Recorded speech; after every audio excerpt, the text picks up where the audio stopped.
Hi, everyone. Thank you so much for joining UJV Africa. And what better way to spend a Friday than to sort of deep dive into two areas that mean quite a lot to us, two areas that have grown in stature. And whilst Africa, of course, used to be everyone's bucket list, what we're seeing now is a lot more people are traveling sort of every second year, third year, but the likes of Rwanda and Uganda are definitely on that bucket list item. So what we're going to do today is we're going to deep dive into those two areas with two of our superstars. But before we get over to them, I'm just going to give you a quick update as to where UJV Africa is. So from a team of 2 back in 2022, we are now a team of 15. We have 5 Africa specialists based here in the US. We have 5 Africa support team members. We have a reservations manager. We have 3 on-ground support team members in Johannesburg, and we have 1 on-ground in Nairobi. So guys, when you think of UJV Africa, we are definitely fully fledged DMC. One of the perks, of course, working with UJV Africa is having access to this team right here in the USA. So when you come to UJV, one thing most of you will know about, I've seen a lot of sort of familiar faces on here, and a lot of you would have known UJV from booking the tropics in the past. We're all about relationships here at UJV. So when you come to us, one of these fantastic people here are dedicated to your account and will hold your hand throughout the whole process. Remember, again, as I mentioned, as a DMC, from the time that you come to us, we curate the journey. We're not just one of those people that take a budget and start planning away. We like to pick your brain a little bit. Get us on the phone call with your clients. If you're not too sure on budgets, again, get one of those team members on the phone with you. Me, myself, I never want to be left out. So at any stage, if I need to prostitute my accent, please get me involved too. But from start to finish, we're here to assist you from meet and greets at the airport, all private touring, transfers, and of course, accommodations. There's nothing that we cannot do here at UJV Africa. Thanks, Mariana. So when it comes to, obviously, journeys, we are specialists throughout Southern and, of course, East Africa. Again, when it comes to the whole building of your client's experience, reach out to us. And again, we'll hop on with you and make sure that we curate the perfect experience for you and your guests. So without further ado, what we're going to do today, guys, is we're going to deep dive into Rwanda and Uganda, 2 of our rising superstars here at UJV. Britt and Elissa are on the call today, and we're going to start off with Britt, and she's going to walk you through Rwanda. Hi, everyone. It's nice to have you all here today. So I'm going to be talking about Rwanda. It's an incredible destination. It really is a standalone destination if you'd like it to be. It has amazing culture, a variety of different experiences to offer. It's incredibly safe, and it's also one of the cleanest countries in Africa. They're also global leaders in conservation. And so moving on, I'm going to show you some of my pictures from my recent trip. I was there last month for 2 weeks and got to spend time moving throughout the whole country. So on the left here, I have a picture with the bamboo gorillas at Volcanoes National Park. And these are part of the Kwita Azina ceremony. And they're located right next to the headquarters where you do the gorilla trekking. And so your clients can see these and take pictures with them on their way to go gorilla trekking. But I had got to attend Kwita Azina, which is the annual gorilla naming ceremony. So they name the new babies every year. It's a major conservation event in Rwanda to celebrate the growing gorilla population. And then on the right there, I'm in Nyungwe National Park, zip lining. I zip lined down to the canopy, which you'll see in the lower picture. And this is another big activity to do in Nyungwe, the canopy walk. And then on the lower right, that is a picture I took from a boating safari in Akagera National Park. And then moving on, I'm going to talk about some of Rwanda's key regions. So there's really 3 major national parks in Rwanda, and then Kigali is located in the center. This is the capital city. This is where your clients will start and end their trip. It's where the international airport's located. It's a great place to stay for a night or two. There's plenty of stuff to do in Kigali. And then moving on in the eastern part, we have, oh, sorry, can you go back? Sorry, Mariana. Moving on to the eastern part over here, number 2 is Akagera National Park, and this is Rwanda's Big Five game park. It borders Tanzania, and it actually also has an incredible conservation story. It was in the 90s, most of the animals were poached or illegal settlements moved them out of the park, and African parks came in and did a whole conservation effort here. And even 10 years ago, it was not considered a Big Five game park, but today you can see the Big Five in Akagera. I actually saw all of them in one day. So it's growing and it's only getting better and thriving. And then if we move down to number 3, this is Nyungwe. And Nyungwe National Park is a UNESCO site. It's Africa's oldest rainforest, and so it has exceptional biodiversity of primates and birds. There's 13 different monkey species that you can find here. And this is also the area that's famous for the tea fields. And then if we move up to number 4, this is the famous Volcanoes National Park, where you would do the gorilla trekking. And it borders Uganda and DRC. And this is also where the Kwita Azina ceremony is held. And then if we move on to the next slide, I'm going to talk about some of the experiences that you can have in each location. So in the capital city of Kigali, usually we have clients spend a night or two there. Rwanda has a very heavy history, and the Genocide Memorial is something that every client should do, ideally when they arrive, because it gives them a really good overview of Rwanda's history and where they came from and where they are today. And then Kigali also has a lot of shopping, a lot of markets. It has great restaurants and nightlife, and it's a very safe capital city. So we do suggest spending a night or two there. And then in Akagera, this is the Big Five game park. So this is going to be a mostly safari-based experience, focused on game drives. And in certain areas of the park, you can also do night drives. And then there's quite a few lakes located here. So boating safaris is a big activity to do here. They also offer a behind the scenes headquarters tour. So you can go behind the scenes, see how they're operating the park, meet the canine units, see how they're dealing with poaching. So that's an interesting experience. You can also do sport fishing, and then it's a great park for bird watching because there's over 500 species of birds located there. And then if we move down to Nyungwe, this is where you would do chimpanzee trekking. The chimpanzee trekking is 150 per person per day right now. I will say Nyungwe is the elevation is very high. So, and it's a hilly park. So the chimpanzee trekking is not the easiest. I would definitely suggest that clients be in shape to do this. But the other activities you can do here are the zip line and the canopy walk. And you can either zip line to the canopy walk, or if you have clients that aren't quite that adventurous, that aren't interested in the zip line, there's an option to hike down to the canopy walk. And then other than that, you can also do hiking. There's waterfalls to hike to. There's lots of trekking in this area. And then it's also the tea region, so you can do tea picking and tea tasting and those types of activities. And then in volcanoes, the main experience to have is the gorilla trekking. It is 1,500 per person per day right now. And the golden monkeys are also another big thing to trek in volcanoes, and those permits are currently $100 per person per day. And I'll just talk a little bit about the trekking experience. So you typically wake up and you leave your hotel around like between 6 and 7 a.m., depending on where your hotel's located. And in Rwanda, they just have one headquarters. So everybody who's going to trek for the day heads to the headquarters.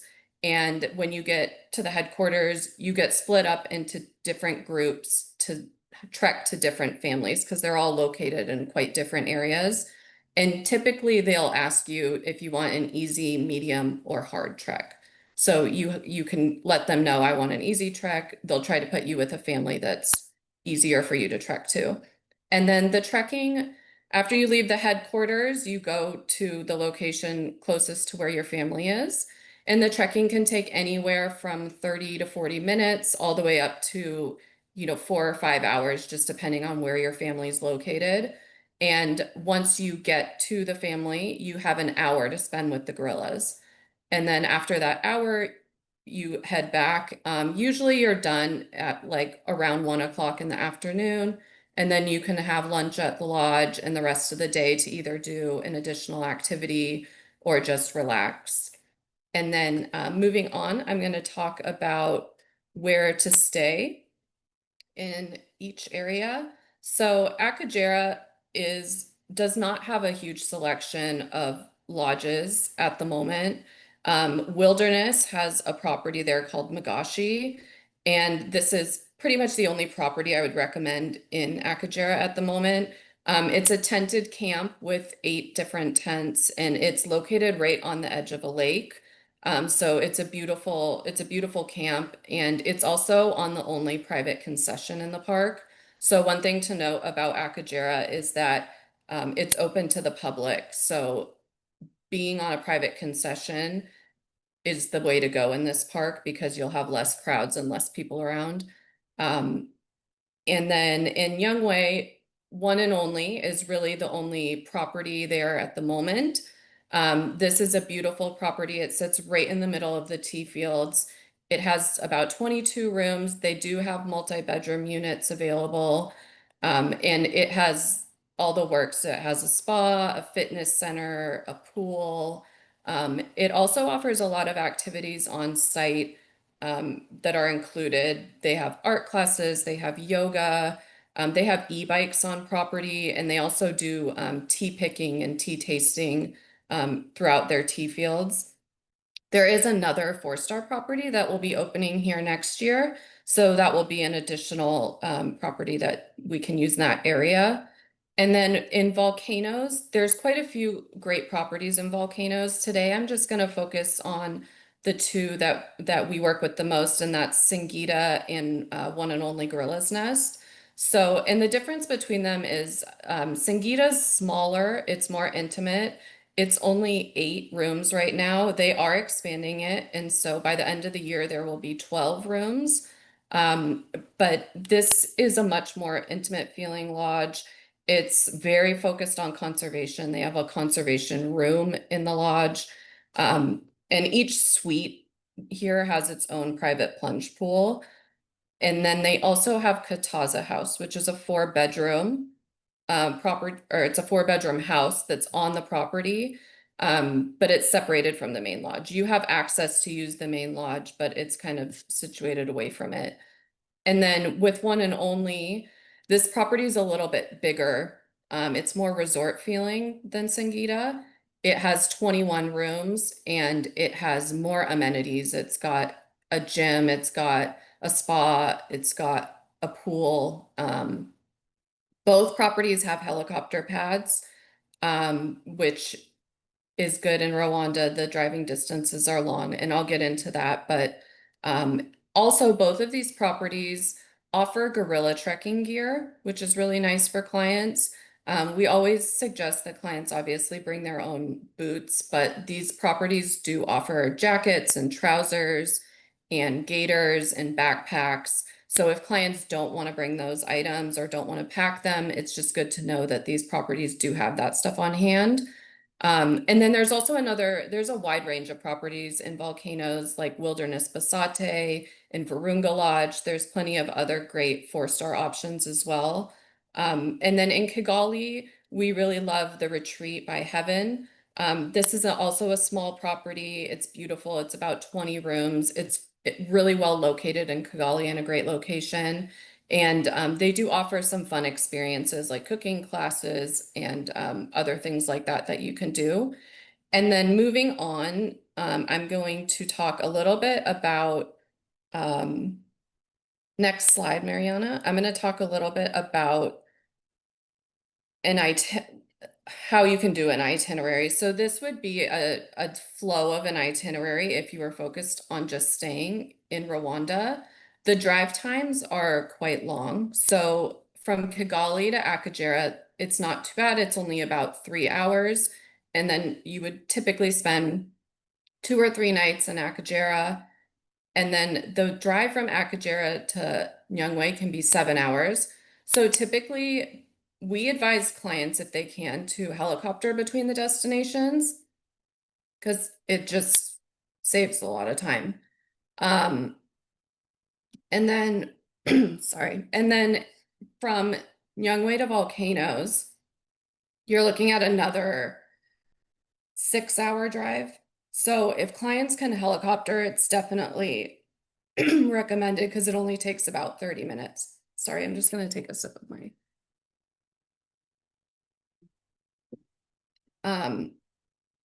And then Volcanoes to Kigali is only about a 3 hour drive. Typically, international flights leave from Kigali in the evening.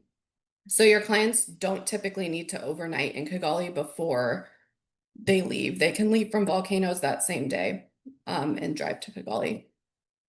And that's pretty much it for Rwanda. I'm going to intro you into my colleague Elissa now. She's trekked in both Rwanda and Uganda. So she's going to kind of highlight some of the similarities and differences between both. Thanks, Brittany, and hi, everybody. Pleasure having you with us.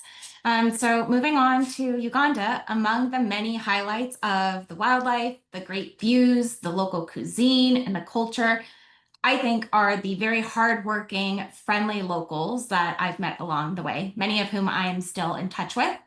So if we move on, I am sharing some pictures of my personal experiences there. I've been to both Uganda and Rwanda multiple times. These are pictures strictly from Uganda. So throughout my numerous visits, I've been really fortunate to spend time with the Ichuya Batwa, commonly known as the forest pygmies. They're an endangered group of people, one of the oldest hunter-gatherer tribes. Their language is not documented anywhere. They're some of the friendliest people that I've met across my 16 plus travels to Africa, very eager to share their knowledge of forest life with locals. Besides chimpanzee trekking in Kibale, I spent time learning about the entire coffee process from picking beans to the final cup. I also visited a medicine man, that's the top right picture. He taught us how diseases are treated with natural ingredients or more personal problems like getting rid of a bad neighbor. Like Rwanda, Uganda is very soulful and authentic, but in contrast, it does tend to be a little bit more rugged, less luxurious accommodations, though I think that the properties really highlight that local charm and the hospitality that's no stranger to the African experience. Moving onward to the key regions, we have a couple of different areas. Entebbe is the calm entry point located on the shores of Lake Victoria. One of my favorite cities. It really is a lush landscape, sprawling green spaces, dotted with fishing villages. Kampala, the capital, we don't stay here, but a day trip from Entebbe is typically recommended. I'll touch on that a little bit later. At a very high level, it offers vibrant culture, crafts, and heritage that provide a really meaningful connection to the community there. Windy, of course, UNESCO site, world-class gorilla trekking, again, meaningful community interactions there. Queen Elizabeth National Park, you have your tree climbing lions and the Crater Lakes. And in Kibale, we have the chimpanzee encounters and the community walks. I'd also like to just quickly touch on time of year for Uganda. So January and February are considered the dry season. March to May, you start to get into the wet season where the roads can be a little bit bad, trails can be a little bit slippier. That said, when I was there in March, we had afternoon heavy thunderstorms, but trekking was still pleasant. And to play devil's advocate, not to make it more confusing, But if you have clients who are into photography, as I am, this shoulder season between the dry and the wet is actually preferable because you get that cloud cover. It eliminates the harsh shadows on the gorillas when the sunlight hits them. You also get diffused natural lighting, and in some cases, you even get those really nice stormy gray skies, contrast really nicely with the vibrant greens of the forest. Typically, we do like to avoid travel come April, May. That is the heavier rains. There's another dry spell come June, lasting through September, and again, another rainy season from about mid-September through November. December tends to be dry, cycle repeats. Moving on to some of the experiences in Uganda. As mentioned, Kampala, we don't stay there, but it is home to the UNESCO Kasubi tombs. Those are the royal burial grounds of the four kings of the Buganda kingdom. It is very much a spiritual center and a symbol of cultural identity for the Bugandan people. There's a craft village there as well.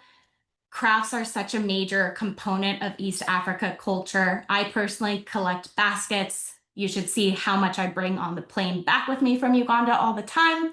Of course, there's also paintings, textiles, sculptures, any number of fun things that you can shop for, but also interact with the locals, learn how things are made, learn about the symbolism behind what they're selling. You can also visit the Mabamba Swamp. It's a wetland area. You can explore by dugout canoe in search of the rare shoebill stork. Lake Victoria invites fishing and excursions to Nagamba Islands, which is a sanctuary for orphan chimpanzees. Of course, you have your gorilla trekking in Bwindi, one of my personal favorite areas in all of Africa. Unlike Rwanda, you do need to take a scheduled charter flight. So you fly to Kihihi airstrip. You're then transferred approximately 90 minutes to Bwindi. The drive is a very scenic journey. You pass through countryside, red dirt roads, terrace farms, tea plantations. Uganda has some of the best tea, in my opinion. And eventually, you do get to Bwindi, really renowned again for its rich biodiversity. It's one of Africa's oldest forests and home to nearly half of the remaining mountain gorillas. Similar to Rwanda, you do rise quite early for your transfer to the headquarters for a mandatory briefing. You are then assigned to one of the families. Unlike Rwanda, you can't really request a easier group or harder group. You can mention it, but it is never guaranteed. And I will touch on the differences in trekking between the two a little bit later on. But just generally speaking, again, it really can depend on your family. But in general, I would say anywhere from 2 to 6 hours in Uganda for trekking. Oftentimes, you do carry a packed lunch in the event the trek is long. Of course, if you're done before lunchtime, you do enjoy lunch back at the lodge, but more often you are having picnics. And again, great views. Community engagement here is really special. Some of my favorite, again, in all of East Africa. I really love the Ride for a Woman project. It's a community-based NGO, initially started with the focus of maintaining bikes for tourists. It has since grown into an organization supporting over 300 women from 11 different villages. They're empowered through dance, song, sewing, basket weaving, which is probably why I like it so much, and more. They do perform at the gorilla briefing as well, so your clients will have an opportunity to learn more about them there. The Batwa, which I touched on earlier. And of course, it's also really nice to just enjoy the property. They're really peaceful. And if your clients are not sick of walking already, a lot of properties do offer a beautiful waterfall walk as well. In Kibali, we have chimpanzee trekking. That's a highlight to me. Very similar to gorilla trekking in the sense that you only have an hour with them once they're located. It is very important to note, though, that it is a very fast-paced experience. Compared to the gorillas, which are often found on the ground, occasionally in the trees if they're foraging for food, chimps are often in the trees. So you're looking up. That said, they also move a lot faster than the gorillas. So when I was there, I was keeping up at kind of a light jog, hitting myself on tree branches, definitely for your more active travelers, but it does provide a really great adrenaline pumping, thrilling experience. When I went to visit, just as an example, we ended up walking probably about 8.5 miles for the entire experience, start to finish. So again, definitely something to consider when deciding if it's a right fit for your clients. On the community side, a community walk is highly advisable. You have a variety of different local community members that you can visit tailored to your interests. So I touched on the coffee experience, the medicine man, also basket weavers there as well. They provide insights about how the natural ingredients are dried and dyed to create the really vivid natural colors. And then finally, Queen Elizabeth. It is the oldest national park in Uganda, second largest park in Uganda as well, ranked among some of the best bird watching in the world and in Africa. It is a UNESCO site and it is famous again for those tree climbing lions. So moving on, where to stay, we have Entebbe as our entry point. Because there are so many cultural experiences that you can incorporate here, I do recommend 2 nights, one for arrival, one for a day of touring. It is lower in altitude than Kigali, but I think it really is nice to start off with that slower pace to your adventure. Here, the hotel blends modern luxury with an authentic East African charm. Menus throughout Uganda are very much curated, highlighting interpretations of both Ugandan flavors and international flares. Here you have a pool, spa, fully equipped gym. In Bwindi, I love Bwindi Lodge. It was recently featured in the 15 best African safaris to add to your bucket list by Vogue. It really is a jungle paradise. So you have your thatched roof suites, bandas, each are perched above a valley. So you get really great panoramic views. You hear the monkeys, you hear the birds, you see the mist. Really, really lovely place to just have that downtime in the afternoon when you're done with your trekking. It's very much an Afro chic style using local materials, plush interiors, private terraces, fireplaces. Dining here, I think, really was some of the best that I had when I was in Uganda. Again, those local Ugandan flavors, really fresh farm to table ingredients. Primate Lodge in Kibali, it's a great location. It is actually just adjacent to the headquarters. You walk there. Similar to the gorillas, you do have a safety briefing and then you set off on your trek. So it's nice not having to actually drive to the headquarters. While it's not classified as a 5-star property, I want to assure you that this has been personally vetted and does maintain our level of service with both the accommodation and the food. Definitely provides a more rustic but soulful connection to Uganda. Rooms here are also thatched roofs. You have really big glass exposing you to the forest, leading out to your private patio. There's mosquito netted bedding, wonderful indoor-outdoor lounge where the dining area is. And again, the food here was absolutely incredible. So moving on, at the end of the day, there's really no wrong way to do the gorilla trekking, right? But there are some differences that I always like to call out to our advisors and their clients when determining which is better suited to your client needs. One of the most notable differences, Brittany touched on this on the Rwanda side, is the altitude. Rwanda is quite a bit higher, typically anywhere between 8,500 to 10,000 feet. Also denser forest. Uganda, on the other hand, typically treks are ranging between 3,800 to 8,500, much lower starting elevation, less dense forest.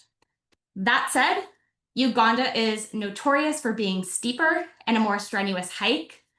In both instances, Rwanda and Uganda, trekking groups are very small, limited to 8 travelers per group. So it ensures an intimate and respectful experience for travelers and the gorillas. I'd also like to call out a few additional considerations for gorilla trekking.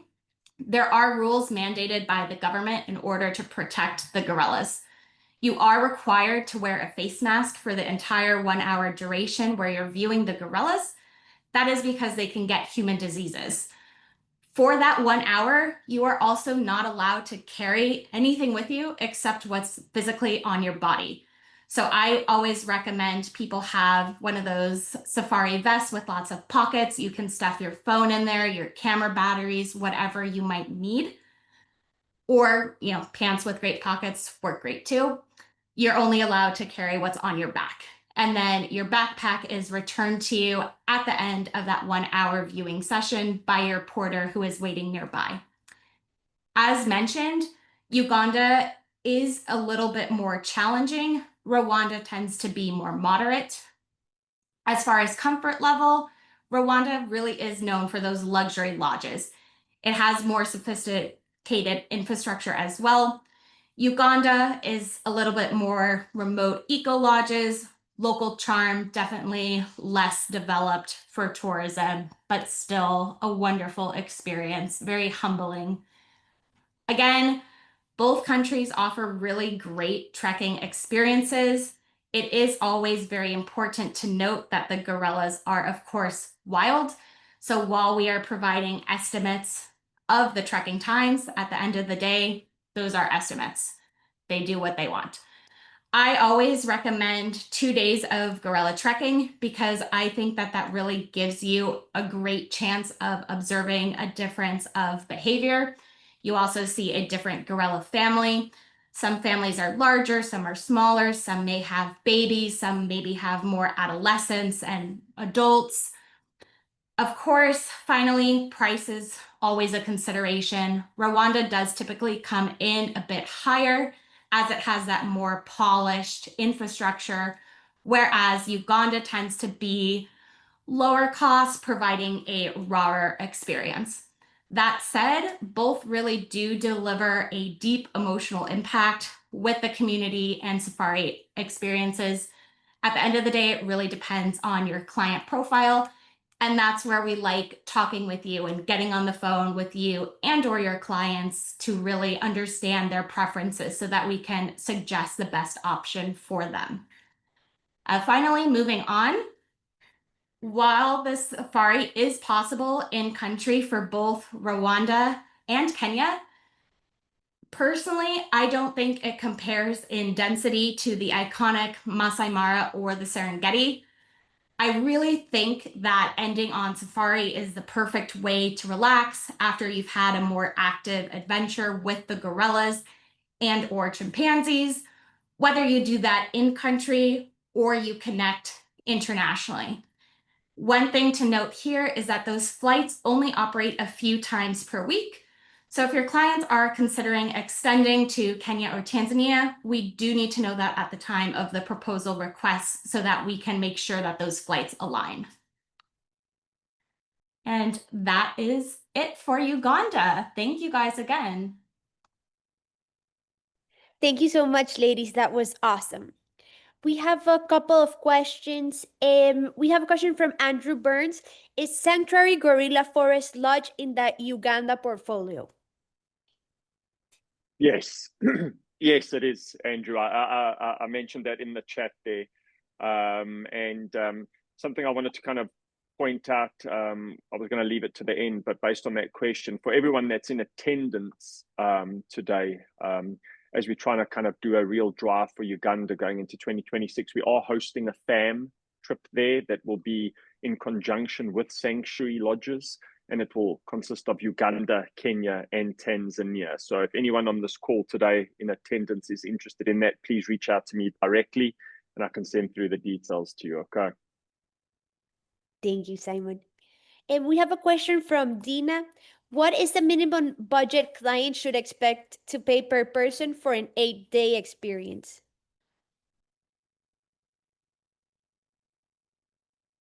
Simon, I don't know. Why don't you go for it, ladies? Again, from the Uganda side, it really does depend on what lodges we use. So for something like that, it's helpful to have context of the time of the year, the properties that we're looking at.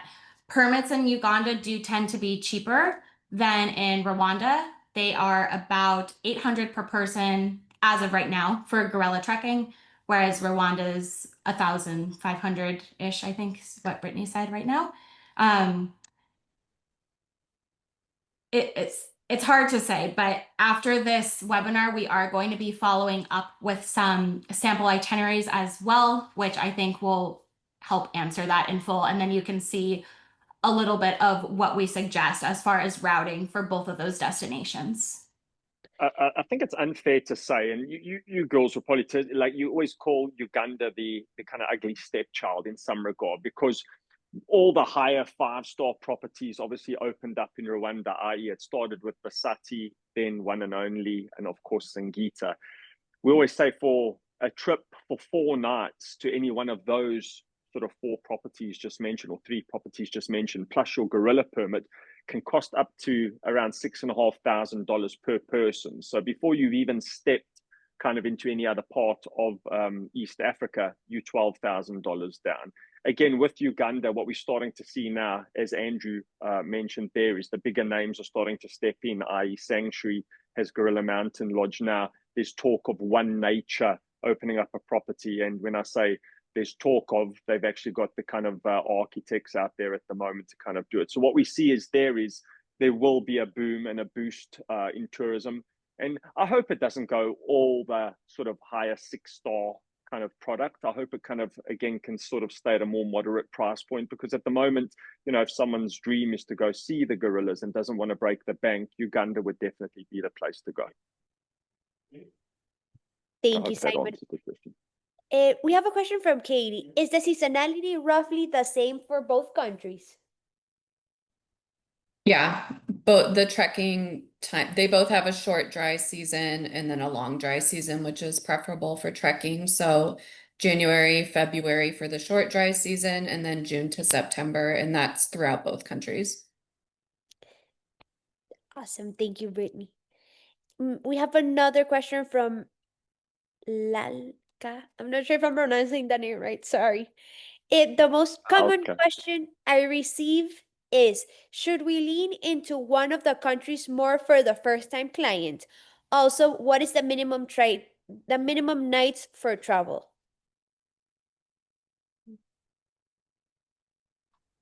Any of you ladies want to take it? Yep. I think for me, again, it really depends on their comfort level. So I would say, if you've worked with them before, if you have any kind of inkling of properties that they've liked in other destinations, that will help us better match those particular clients and guide you into whether they should choose Rwanda or Uganda. At the end of the day, they both provide very similar experiences with slightly different comfort levels. So it is a little bit more individualized and not as cookie cutter. As far as the minimum number of nights, we are a full service DMC, so we do have a 6-night continuous arrangement minimum, and that is to ensure that all of the logistics flow properly. And Lalka, just to sort of deep dive in that, and as we mentioned, the thing with UJV Africa is getting us involved on the phone call with your clients, because these guys will pick your client's brain so much so that they'll actually find where the best area to send them to is. So again, when those requests come through to you, or Africa's kind of mentioned, don't hesitate, just ping one of the girls and they'll help you through the process. Thank you, guys. And we have a question from Peggy. If clients have mobility issues, can you give us more info on the porters and how they can assist clients for the treks? Yeah, always a great question. There's a couple of different ways that you can go about this. We do typically recommend 1, sometimes even 2 porters are very helpful.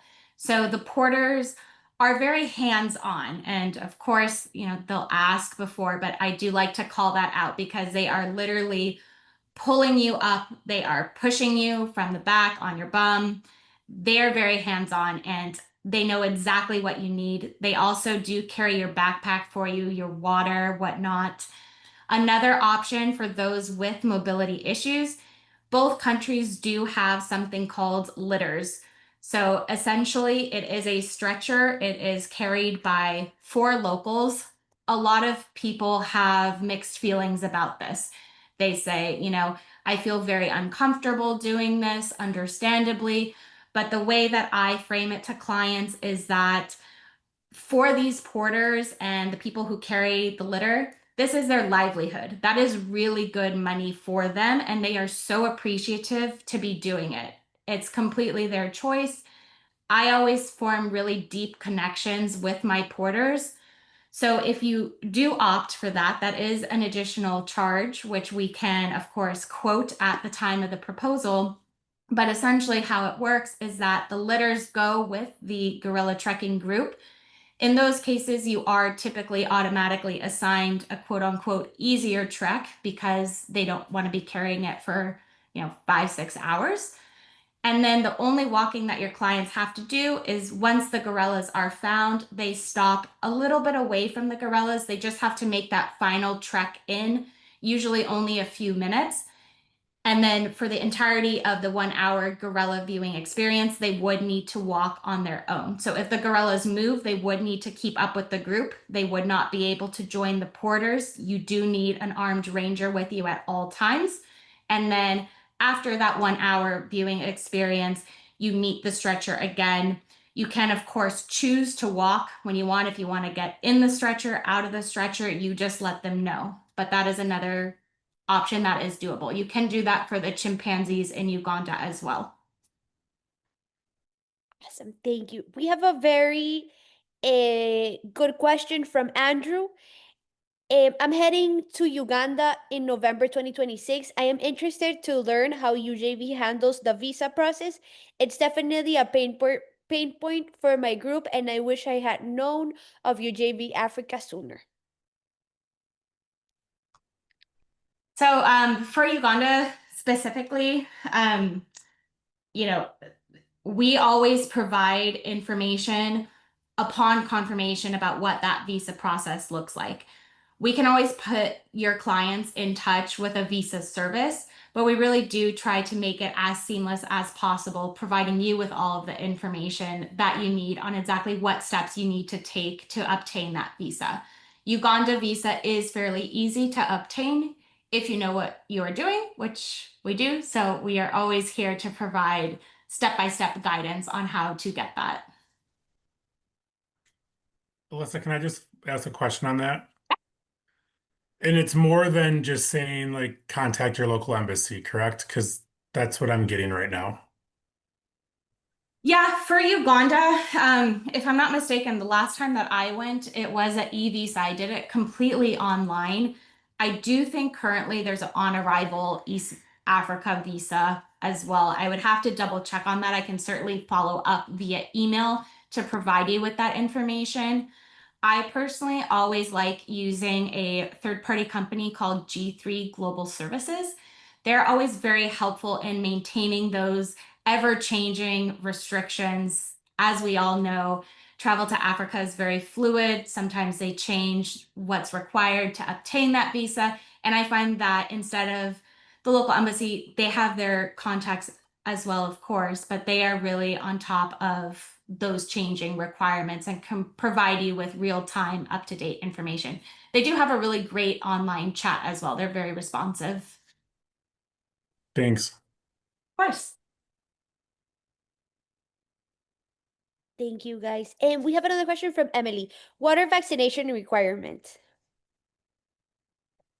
So for both, we always recommend consulting with a travel doctor because at the end of the day, you have to take into consideration your client's medical history. So what might be recommended for me may not be recommended for your clients. I personally always travel with malarial medication. That is just personal preference for me. By default, I do that every time that I go to Africa. Yellow fever as well is another big one. If clients are hesitant to get the yellow fever vaccination, what people typically will recommend and what I have done for clients in the past is that I go to my travel doctor. I ask them to write an exemption note on a letterhead. It has to be on an official letterhead signed and stamped by the doctor, saying something along the lines of, due to the shortage of yellow fever vaccinations in the United States, if they are American citizens, so-and-so is exempt from having the vaccine. And then traveling with that card in lieu of your yellow fever yellow card is acceptable for proof of entry. Yeah, when it comes to vaccinations and what to do and what to take, it changes so much, especially in East Africa. Southern Africa is quite simple and straightforward for the most part, malaria. But when you talk that word yellow fever, certain months they say you don't need it. Other months they say when you do cross-border, i.e. if you go from Rwanda to Tanzania, they say you need it. I've never been asked for it. But again, we always kind of give the what we like to call the worst possible scenario. But we'll always guide you. But as Elissa says, when you go to your medical doctor, they'll be able to tell you. Thank you. What are the age limits requirements for gorilla trekking? Great question. I believe in both the current age restriction is 15. Correct. Yeah. That is. Thank you. Any other questions, comments, concerns? We are all ears. If nothing else, go ahead, Simon. I was going to say, Andrew, you've booked your group for 2026 November. Yeah, there's 14 of us, sanctuary circuit in Tanzania and Uganda, and it is booked and confirmed and deposited. Okay, fantastic. Next one. Sorry. But I think that's the thing. Like I ask, and I know it's a legal thing, and they're just like, you're gonna have to contact, the consulate or the embassy for more visa information. And I just didn't know if you guys took it one step further. But like Elissa, you said, at least giving me the name of that company, and if that would come to us as the agent during that booking process, that's already more helpful. So I'd like to hear that. Hi guys, sorry, this is Ruby. I'm part of the Africa team, and I just wanted to hop in real quick. We do actually help facilitate with visas in Rwanda, and we are working on a service where we will be facilitating visas as well in Uganda. Awesome. Now, so next time you're ready to book, definitely give our team a call, because we are, we definitely try to bring that level of service just one step forward. And I know Simon didn't want to answer particularly, but pretty much when you're going to Rwanda and Uganda, you're gonna need that yellow fever vaccination, because you're usually combining it with another country in East Africa, or if you're going to the Seychelles, things like that. But we have really, if you've booked Africa with us in the past, you'll know we try to give you very up-to-date documentation, travel tips, destination guides, which will include all of this wonderful information. So. Thank you so much, Ruby. That's awesome. We have a question from Debbie. Hi, Ruby. We love Ruby and the UJV Africa team. Thank you, everyone. Thank you so much, guys, for this awesome presentation. I hope you had a wonderful time, and happy Friday, everyone. Enjoy your weekend. Thanks so much, guys.